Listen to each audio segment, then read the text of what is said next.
Assalamualaikum warahmatullahi wabarakatuh. Perkenalkan, nama saya SK Deningsih dengan NIM 21811334125 dengan dosen pengampu Bapak Muhammad Hanafi. Dalam mata kuliah dasar-dasar ilmu administrasi terdapat beberapa pokok pembahasan.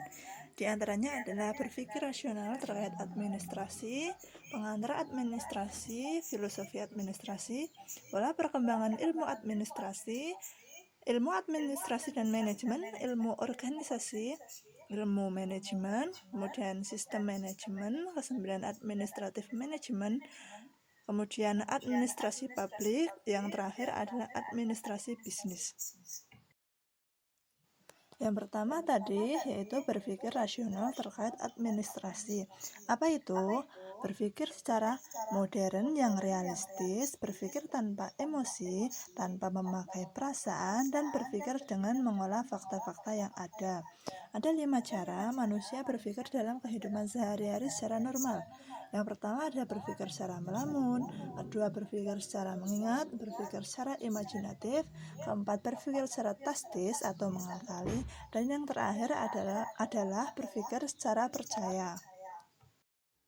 Konsep dalam administrasi ada administrator, owner, administrator, administer, yang dibagi lagi menjadi administrator dan administro. Untuk pengertiannya, administratio adalah kesatuan harta kekayaan dan personil. Untuk owner, sering disebut juga orang yang memiliki proyek, membiayainya, dan memastikan alurnya berjalan lancar. Kemudian administrator adalah suatu kegiatan yang berhubungan dengan kantor, diantaranya catat-mencatat, mengetik, menggandakan, dan sebagainya.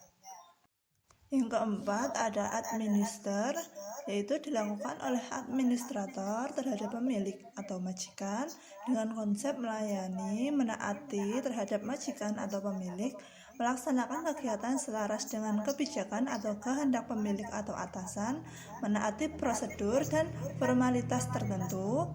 Kemudian administrator sinonimnya adalah tata usaha dengan konsep registrasi, inventarisasi, kalkulasi, pembukuan, ekspedisi, dokumentasi, korespondensi, dan sejenisnya. Kemudian administro yang sinonimnya adalah manajemen dengan konsep memimpin, mengatur, mengemudikan, behar, dan gestion.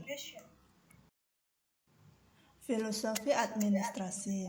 Apa itu filosofi administrasi? Secara paradigma yaitu cara pandang orang terhadap diri dan lingkungan yang mempengaruhinya dalam berpikir atau kognitif, dalam bersikap atau efektif, dan bertingkah laku konatif. Untuk secara filosofi, studi mengenai kebijaksanaan, dasar-dasar pengetahuan, dan proses yang digunakan untuk mengembangkan dan merancang pandangan mengenai suatu kehidupan. Filosofi berasal dari bahasa Yunani. Philosophia merupakan kata majemuk yang tersusun dari kata philos atau phile yang berarti kekasih, sahabat, mencintai, dan kata sephia yang berarti kebijaksanaan, hikmat, kearifan, dan pengetahuan. Philosophia secara harfiah berarti mencintai kebijaksanaan, mencintai hikmat, atau mencintai ilmu pengetahuan. Cinta memiliki pengertian yang luas, sedangkan kebijaksanaan mempunyai arti yang bermacam-macam yang berbeda satu dengan yang lainnya. Istilah filosofos pertama kali digunakan oleh Pythagoras ketika Pythagoras ditanya, apakah engkau seorang yang bijaksana? Kemudian dengan rendah hati Pythagoras menjawab, saya hanyalah filosofos, yakni orang yang mencintai pengetahuan. Untuk filsafat dalam arti proses dan filsafat dalam arti produk, yaitu ada filsafat sebagai ilmu atau metode dan filsafat sebagai paradigma hidup. Filsafat dalam arti teoritis dan filsafat dalam arti praktis. Kemudian administrasi dapat digolongkan sebagai filsafat dalam arti produk, sebagai pandangan hidup dan dalam arti praktis. Ini berarti filsafat administrasi mempunyai fungsi dan peranan sebagai pedoman atau pegangan dalam sikap, tingkah laku. Kemudian filsafat administrasi. Administrasi sebagai filsafat mengandung pandangan nilai dan pemikiran yang dapat menjadi substansi dan isi organisasi. Filsafat administrasi dapat didefinisikan sebagai refleksi kritis dan rasional tentang kerjasama sebagai dasar berorganisasi dan menjalankannya guna mencapai tujuan yang telah ditetapkan sebelumnya. Administrasi dikatakan sebagai filsafat karena merupakan hasil perenungan jiwa yang mendalam oleh ahli administrasi. Administrasi sebagai suatu sistem filsafat ada dua cara yang digunakan, yaitu cara deduktif dan cara induktif. Cara deduktif yaitu dengan mencari hakikat administrasi serta menganalisis dan menyusun secara sistematis menjadi keutuhan pandang yang komprehensif. Kemudian cara induktif yaitu mengamati gejala-gejala yang ada di dalam masyarakat, merefleksikan dan menarik arti dan makna yang hakiki dari gejala-gejala tersebut. Konsep-konsep kebenaran administrasi yaitu wawasan filsafat meliputi bidang atau aspek penyelidikan ontologi, epistemologi, dan aksiologi. Ketiga bidang tersebut dapat dianggap mencangkup kemestaan administrasi. Kata administrasi berasal dari bahasa Belanda administrare, yaitu artinya segala sesuatu yang berhubungan dengan tulis-menulis, kearsipan, surat menyurat. Kata administrasi lainnya berasal dari bahasa Yunani, yaitu administrare, yang artinya ad adalah pada dan ministra artinya melayani. Bisa disimpulkan dari dua pengertian di atas bahwa administrasi adalah pelayanan kegiatan tata usaha kantor atau pelayanan pengetikan atau komputer, pelayanan surat menyurat, dan lain sebagainya. Kemudian, apa itu ilmu administrasi? Ilmu administrasi adalah cabang atau kesatuan atau disiplin ilmu sosial yang secara khas mempelajari administrasi sebagai salah satu fenomena masyarakat modern. Kemudian, administrasi itu sendiri adalah sesuatu yang terdapat di dalam suatu organisasi modern dan yang memberi hayat kepada organisasi tersebut sehingga organisasi tersebut dapat berkembang, tumbuh, dan bergerak. Perkembangan administrasi sebagai ilmu pengetahuan. Dari segi perkembangan ilmu administrasi sejak lahir hingga sekarang, ilmu administrasi telah mencapai 4 tahap. Yang pertama ada tahap survival pada tahun 1886 sampai 1930. Pada tahun ini sering disebut sebagai tahun lahirnya administrasi, karena pada tahun ini gerakan manajemen atau administrasi ilmiah dimulai. Yang kedua, tahap konsolidasi dan penyempurnaan pada tahun 1930 sampai dengan 1945. Pada tahap ini terjadi penyempurnaan teori-teori, prinsip-prinsip dalil-dalil ilmu, administrasi, dan manajemen sehingga kebenarannya tidak dapat dibantah lagi. Dan yang ketiga, tahap human relation pada tahun 1945 sampai dengan 1959. Pada masa ini, para sarjana administrasi mulai memperhatikan segi manusiawi dan menyelidiki segala hubungan dari semua orang dalam kegiatan kerjasama, baik hubungan yang bersifat resmi, dinas formal, maupun yang tidak resmi atau informal. Yang keempat ada tahap behavioralisme pada tahun 1959 sampai dengan sekarang, yaitu sudah meningkat kepada tindakan-tindakan dan perilaku orang-orang dalam kehidupan berorganisasi. Diselidiki pula cara-cara yang dapat ditempuh untuk lebih meningkatkan kegiatan yang membuat organisasi menjadi efektif dan efisien. Dalam administrasi terdapat beberapa unsur yaitu organisasi, manajemen, komunikasi, kepegawaian, keuangan, perbekalan, ketatausahaan, dan humas. Administrasi digolongkan menjadi dua, yaitu administrasi negara dan administrasi niaga atau administrasi bisnis. Administrasi memiliki 4 fungsi. Yang pertama adalah fungsi rutin, yaitu fungsi administrasi yang memerlukan pemikiran minimal mencakup pengarsipan dan penggandaan. Kemudian yang kedua fungsi teknis, yaitu fungsi administrasi yang memerlukan pendapat, keputusan, serta keterampilan perkantoran yang mumpuni.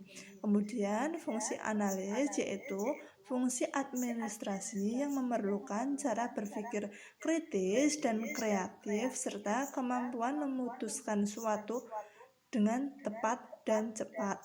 Kemudian yang terakhir adalah fungsi interpersonal, yaitu fungsi administrasi yang memerlukan analisis dan penilaian sebagai dasar dalam memutuskan sesuatu, serta keterampilan dalam berkomunikasi dengan orang lain. Selanjutnya adalah administrasi dan manajemen. Apa itu administrasi? Administrasi merujuk pada kegiatan yang berkaitan dengan pelayanan, pengaruh, dan pengaturan kebijakan untuk mencapai tujuan tertentu. Kemudian manajemen adalah rangkaian proses untuk mencapai tujuan suatu organisasi dengan cara bekerja sama dengan sumber daya yang dimiliki organisasi tersebut dalam rangka mencapai tujuan. Berikut adalah ciri-ciri dan unsur-unsur administrasi dan manajemen. Administrasi ciri-cirinya yaitu adanya sekelompok orang, adanya sistem, adanya kerjasama, adanya bimbingan, arahan, dan pengawasan, serta adanya peraturan. Kemudian ciri-ciri dari manajemen yaitu adanya tujuan, mencapai tujuan secara sistematis, adanya usaha kelompok, kemudian suatu hal yang dapat dipelajari, kemudian pernyataan pikiran, perasaan, kemauan, tenaga, bahan, alat, dan ruang. Untuk unsur-unsurnya, unsur-unsur administrasi yaitu organisasi, manajemen, kepegawaian, komunikasi, keuangan, perbekalan, ketatausahaan, dan humas. Kemudian manajemen memiliki unsur-unsur yaitu manusia, uang, bahan baku, peralatan mesin, metode, dan pasar.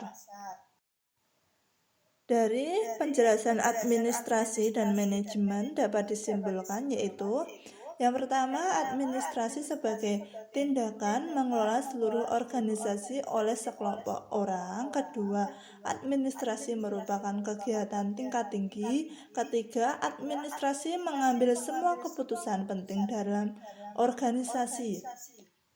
Kemudian, manajemen kesimpulannya adalah pertama, manajemen merupakan kegiatan bisnis dan tingkat fungsional. Kedua, manajemen membuat keputusan di bawah batas yang ditetapkan oleh administrasi. Ketiga, manajemen yaitu cara sistematis mengelola orang dan hal-hal dalam organisasi.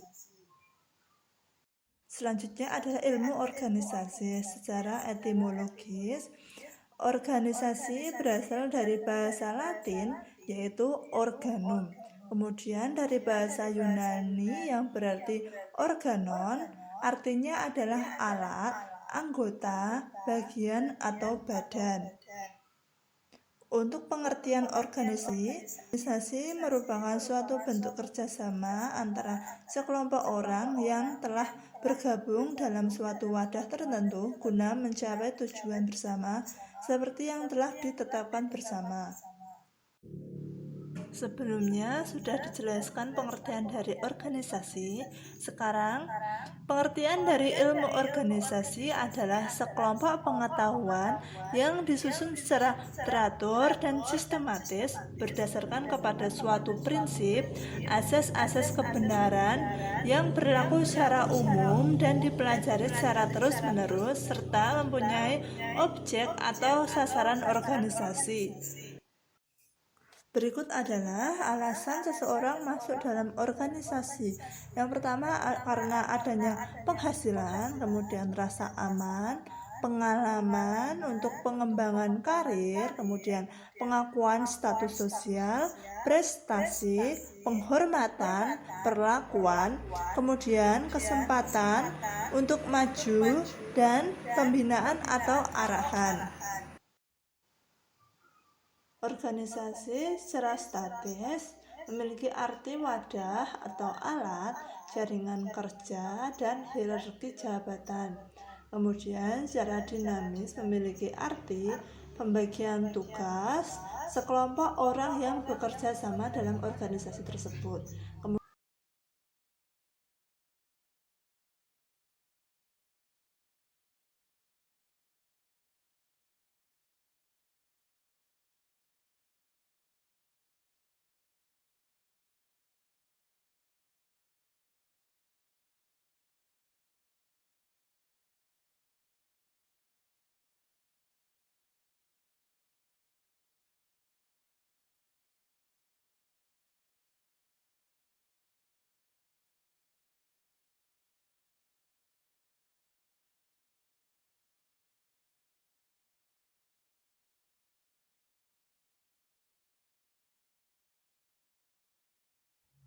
Dalam organisasi terdapat dua sistem.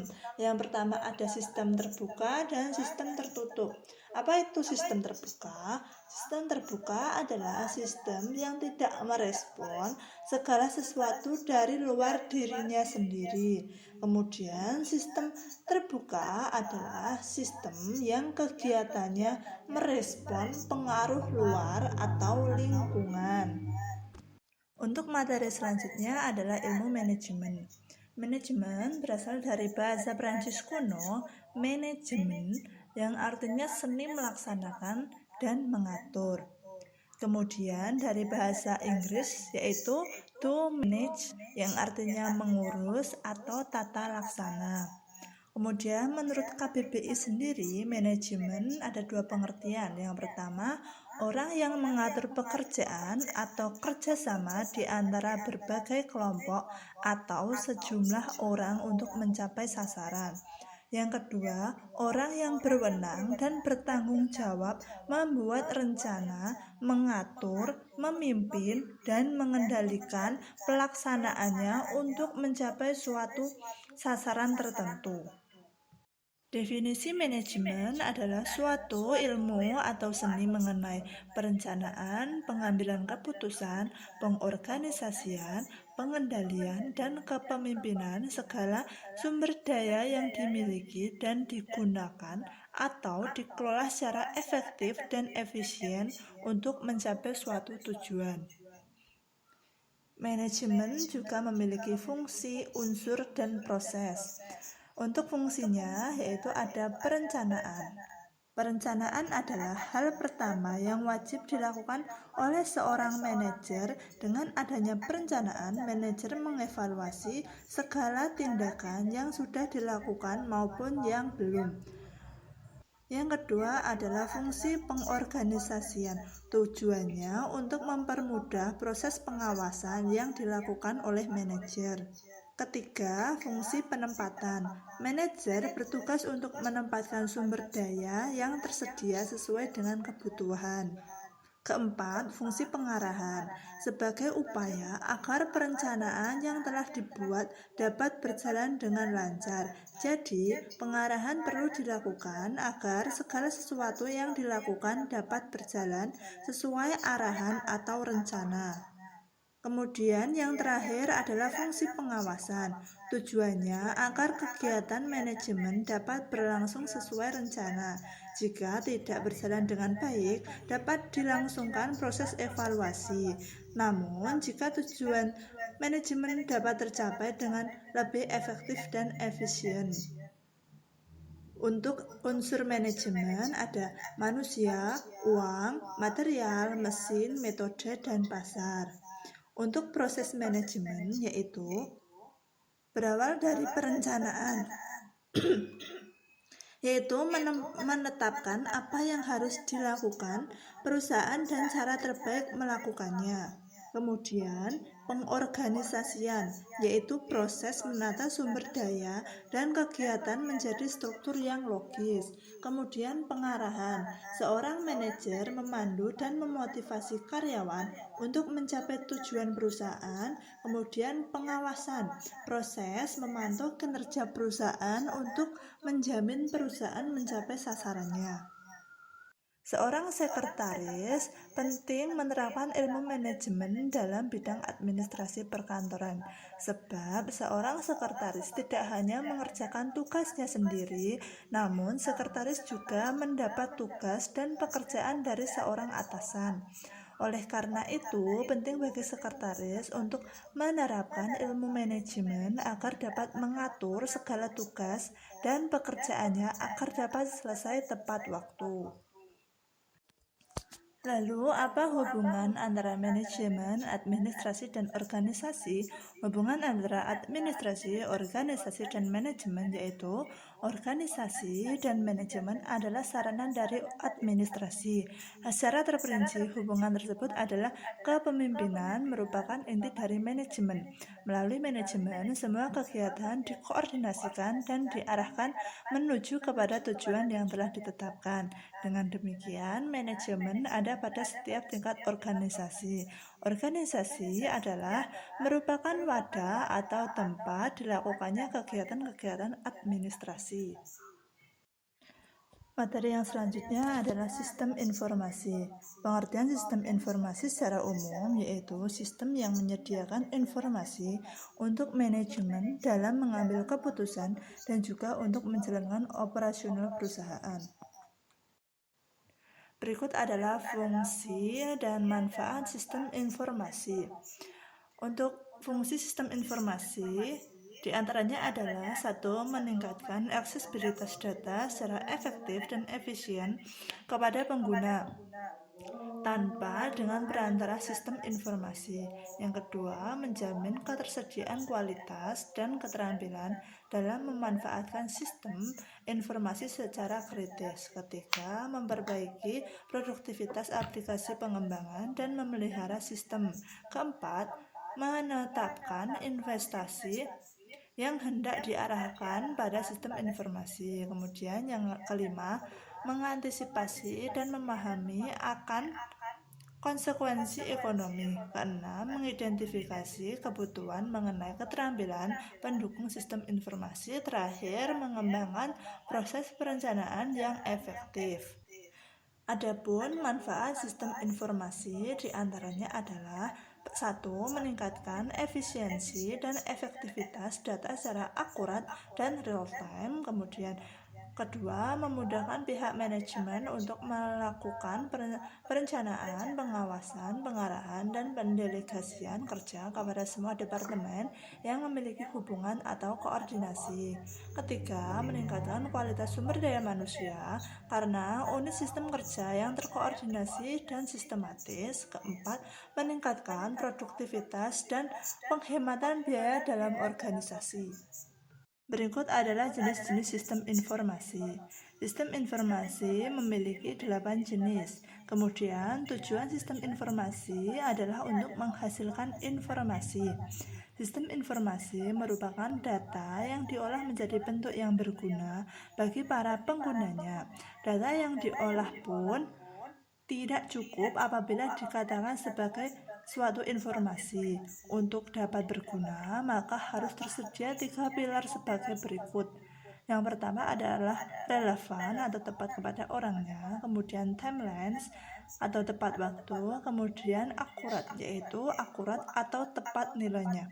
Apabila 3 hal tersebut tidak terpenuhi, maka informasi tidak dapat dikatakan berguna, melainkan sampah. Dalam sistem informasi terdapat beberapa komponen, yaitu komponen input, komponen model, komponen output, komponen teknologi, komponen basis data, dan komponen kontrol. Berikut adalah urutan kegiatan dalam sistem informasi.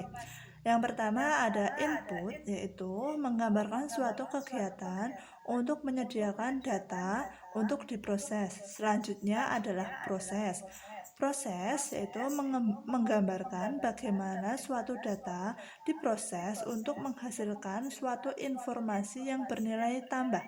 Selanjutnya adalah proses output, sesuatu kegiatan untuk menghasilkan laporan dari proses di atas tersebut. Kemudian terakhir adalah proses penyampaian, yaitu suatu kegiatan untuk memelihara dan menyampaikan data. Selanjutnya adalah administrasi manajemen atau administrasi perkantoran. Manajemen perkantoran merupakan pengarahan secara menyeluruh terhadap aktivitas atau kegiatan ketatausahaan dari suatu kantor untuk mencapai tujuan dengan cara yang seefisien mungkin. Yang harus diadakan penataan supaya pekerjaan tersebut berjalan dengan baik. Penataan atau pengelolaan terhadap pekerjaan kantor disebut dengan manajemen perkantoran. Kemudian ruang lingkup kantor dibedakan menjadi dua, yaitu aktivitas kantor dan sarana atau fasilitas kerja kantor. Untuk aktivitas kantor terdiri dari perencanaan perkantoran, pengorganisasian perkantoran, dan pengawasan perkantoran. Atau fasilitas kerja kantor yaitu ada lokasi, gedung, peralatan, interior, dan mesin-mesin kantor. Kemudian dijelaskan juga manajemen operasional kantor. Sistem perkantoran dilakukan dengan langkah dan cara tertentu yang berbeda-beda di setiap kantor. Langkah tersebut disebut prosedur. Prosedur perkantoran adalah suatu rangkaian langkah kerja klerikal atau ketatausahaan yang saling bertalian. Biasanya dilaksanakan lebih dari satu orang. Prosedur diterima sebagai suatu cara yang tetap dalam menjalankan suatu tahap aktivitas perkantoran yang dan menyeluruh. Kemudian, produk dari perkantoran yaitu ada surat, laporan, dan formulir. Kemudian, materi yang terakhir adalah administrasi publik dan administrasi bisnis. Berikut adalah penjelasannya. Administrasi publik adalah suatu bahasan ilmu sosial yang meliputi 3 elemen penting kehidupan bernegara yang meliputi lembaga legislatif, yudikatif, dan eksekutif, serta hal-hal yang berkaitan dengan publik yang meliputi kebijakan publik, manajemen publik, administrasi pembangunan, tujuan negara, dan etika yang mengatur penyelenggaraan negara. Berikut adalah fungsi administrasi publik. Yang pertama adalah fungsi tradisional, merupakan fungsi utama yang meliputi hubungan luar negeri, ketertiban dalam negeri, pertahanan, dan keamanan, serta pekerjaan umum, perpajakan, dan kesejahteraan umum. Kemudian fungsi pembangunan bertujuan untuk menumbuhkan rasa cinta tanah air dan bangsa di tengah masyarakat Indonesia yang heterogen. Kemudian fungsi manajemen ekonomi. Masalah ekonomi juga merupakan tanggung jawab dari administrasi publik dan tidak bisa diserahkan sepenuhnya pada pihak swasta.